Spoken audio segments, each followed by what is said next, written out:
All right. So you're going to see me looking down here because I'm going to draw on this. So let me just move this about. And the topic is annuities and IRAs. Are they a good idea or not? So let's talk about a little bit about annuities, kind of 101, right? Structure and purpose of annuities. Well, you know, a company called TIAA-CREF went to Congress and said, we want to structure these investments that allow tax deferral, really, that are not retirement accounts. And they were really the first ones who allowed annuities under, you know, or pushed for the legislation for annuities. So any annuity on its own, whether it's in an IRA or a non-IRA, you know, taxable account, an IRA or Roth IRA, they have tax protection. Anything is tax deferred, right? So you have your annuity in a bubble. And you put $1 million in an annuity, and it grows to $2 million, and there's no tax. As long as it's in that bubble, there's no tax. Well, the problem becomes when that bubble is pierced, and you take anything out of there. Let's just say you draw $100,000. Well, if you take money out of there, that $100,000, that is taxed at what we call ordinary income. And that is just like you earned it, flows right into those marginal tax rates. And you're taxed wherever that lands. Now, you might say, well, that sounds just like an IRA, and it is just like an IRA. The trouble arises when someone owns these annuities outside of an IRA. We're going to talk about that a little bit more in a moment, because you've now created this future tax deferred issue or item for the rest of your life. So annuities are tax deferred by their structure, and anything that comes out of there uses this LIFO, that is last in, first out. So that means this $1 million difference, let's make this a little bit bigger for illustrations. So this $1 million difference between the $1 million and $2 million in growth, well, that's the first thing that has to come out of this bubble before this $1 million is touched. So what does that mean? Is that anything that comes out, so if this is not in an IRA, right? So this is in what we call the taxable bucket, and we can put a bucket around it. Anything that comes out, this $1 million difference that comes out of that bubble, the annuity bubble, I just made that up, is going to be taxed, as I said, ordinary income. Whether you take the whole $1 million out, whether you take it in increments like the $100,000 or $10,000, whatever you want to take out, it's going to be taxed as ordinary income until you get back to this $1 million. And then that is a return of principal, right? That's the amount that you put in. So they're not going to tax that again. And that's if it's in a taxable account. But it uses this last in, first out. Now, the difference is if you own individual ETFs, you could do it. Exchange traded funds, stock, you can certainly do it. And I had $2 million worth of stock. I could really kind of pick and choose what lots I want to sell and determine how much tax I'm going to owe from those lots. Can't do that in annuity. The IRS says last in, first out. Whatever comes in last, that's the growth, right? The difference between the $1 million and $2 million, that's what's going to come out first. So I hope that makes sense. So annuities inherently are tax deferred on their own, even if they're not in an IRA or a Roth IRA. Annuities have evolved quite a bit. There are a lot of different forms of annuities. I'm not going to go over, in the detail. There are variable annuities, there are single premium immediate annuities, there are fixed index annuities. I'm going to kind of focus on the fixed indexed annuities right now. They're the ones that we like to use when it makes sense. So they typically don't have any fees. They offer principal protection, where that simply means that you cannot lose money in any given year. Hallelujah for these last year.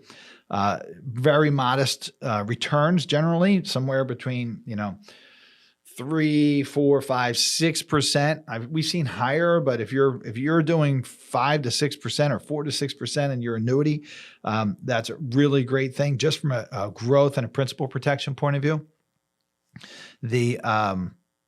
But they can offer principal protection. So, in any given year, your worst year is 0. So that helps you because if the markets, let's say a lot of people were down 15% last year. If you're able to just erase this 15% and the worst that you can do is 0, and the next year is modest, let's say you only earn 3% the following year, well, you're starting right from here. So 3% starting at 0 every year is much better than trying to dig out of this hole.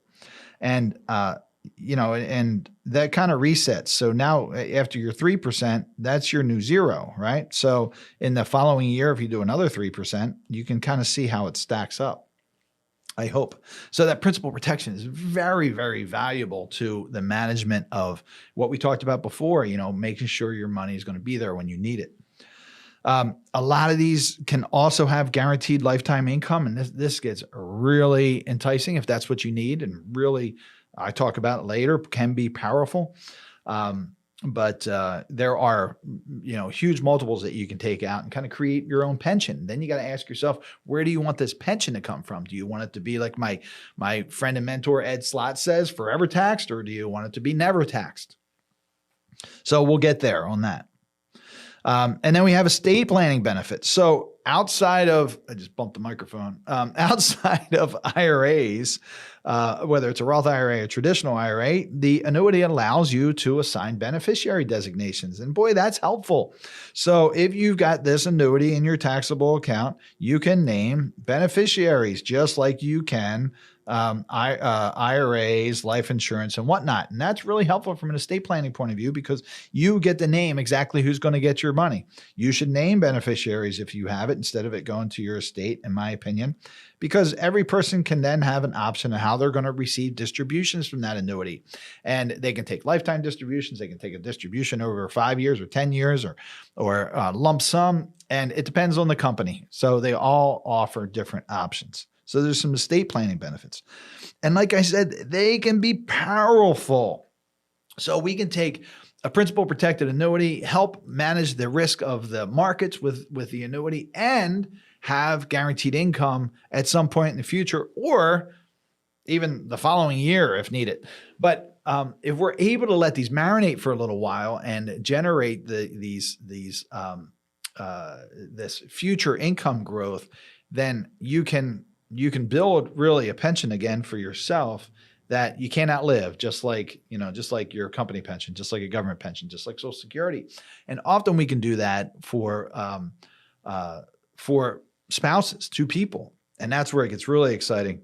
The devil's in the details. You got to understand what you're getting into. You got to understand the pros and cons of the platform, but they can be very, very powerful. They can change financial plans like that. And we have times when we have plans that are not looking good, and then we put in an annuity structure for principal protection and future income, and it helps turn everything around. So they can be powerful, but boy, they can be burdensome. And typically they can be burdensome when we go back and we have them in this taxable bucket. Because I want you to think about it for a second. If you say, okay, I want a guaranteed pension that I can't outlive, if you have your option, where do you want that pension? Let's go back to these buckets. We got your taxable bucket. So again, that is you're taxed on distributions every single year. You get 1099s that come out of there every year. Sometimes you can control the tax. Sometimes you can't control the tax. Even if it's in a mutual fund, you folks know, because you probably saw it last year, that sometimes you get taxed even when your funds are down. So that is a forever taxed situation. And as I explained, if there's an annuity in here, I'm just going to do an A with a bubble, kind of like Captain America. If there's an annuity in here, any distributions, while you control those distributions, come out as ordinary income. So if you set up a lifetime pension coming out of here, you're going to pay tax on that forever. And then, of course, you have the tax-deferred bucket. So this is anything IRA, 401k, 403b, etc. So we know this is the promise to pay later. I'm not going to pay tax on this as it grows, as I put my money in, but I promise to pay later. And of course, the risk is at what tax rate? What's the rate going to be? Well, we think it's going to be substantially larger than it is today. And in fact, we think that most people are going to be in the 40 to 45% effective tax rate come around 2030. So again, do you want to create a lifetime pension out of this bucket? It depends, right? So it depends on what your tax rate's going to be. Do you want your pension taxed at 40 to 45%, or do you want it taxed less than that, or 20% or 10%? Can you choose that? Well, you actually can, because then we have the tax-free or tax advantage bucket. And Ed Slott would call this the never taxed bucket. I call it the never taxed again bucket because you got to pay taxes to go into it. But if you had your choice between bucket number 1, bucket number 2, or bucket number 3, where would you have that lifetime income come from? Well, I think most people would have it come from bucket number 3 if it fits into your plan. Because bucket number 3, once you get that, let's put that annuity back in here. When it comes out of here, what's the tax rate on that? You're right. Tax rate's 0. It can start here in this bucket number 2, right? We can have an annuity in here, and we can periodically move that $1 million, just that example I used, annuity over here. We can choose the tax rate that we're paying because we look at it every year. And then we let it grow over here, let that if you're using that income benefit marinate, you build it in the Roth side, and then whatever you take out is tax free. And if that annuity grows to $2 million in this bucket, or it's $2 million, let's call it, if it's $1.8 million because you had to pay some tax along the way, in this bucket, which one is worth more? Well, I would argue every day that this one's worth more because we've removed the tax rate risk. So I hope that makes sense. So I've explained why it makes sense to have those annuities in the tax advantage bucket. So to go back to my original question that I posed to you, does it make sense to own an annuity in my IRA? It does. There is no added benefit to, for a lot of people, it does. I don't ever want to generalize. Sometimes it doesn't make sense for folks. So, but if you're going to own it, in my opinion, the worst place, let's make it red here because I want to drive this home. The worst place to own the annuity is in the taxable bucket. Now, we have clients with annuities in our taxable bucket who are living well off of them, and that's fine. But if you're concerned about rising taxes in the future, if you have a certain amount of money, then having money in that taxable bucket in an annuity makes life more challenging. We are often unraveling these to be able to, you defer them to a life insurance contractor or make Roth IRA contributions, something like that, because we want that money to go. Remember, I'm going to make this green because it's not as tragic as the red. We want that money to go. Oh, and for you folks that are just listening, I've drawn a bunch of lines and words on this whiteboard that you can't see. But what I've said is it's better to have in my opinion, the annuities in the eventually in the tax-free bucket, because anything that you draw out of there is going to be tax-free. And if we have to start in the tax-deferred bucket, that's okay, because we have this great tool the IRS gives us called Roth conversions, and we can periodically decide how much tax we're going to pay. How long do you think that's going to last, that we can decide how much tax we're going to pay? At some point it goes away, right? Because at some point you have to take required minimum distributions. You have to, you're just there, and you have no choice about how much tax you're going to pay. So take advantage of it while we can. So I think I've covered it. I think the answer is, should you own an annuity in your IRA? Well, I would say owning an annuity in your Roth IRA is possible, is preferable. You may be able to keep a small amount in your traditional IRA, and that often makes sense. And that's dependent on what your situation is. Some people can keep up to $500,000 in their traditional IRA and never pay tax on it. That doesn't happen too often. But sometimes it's 200,000.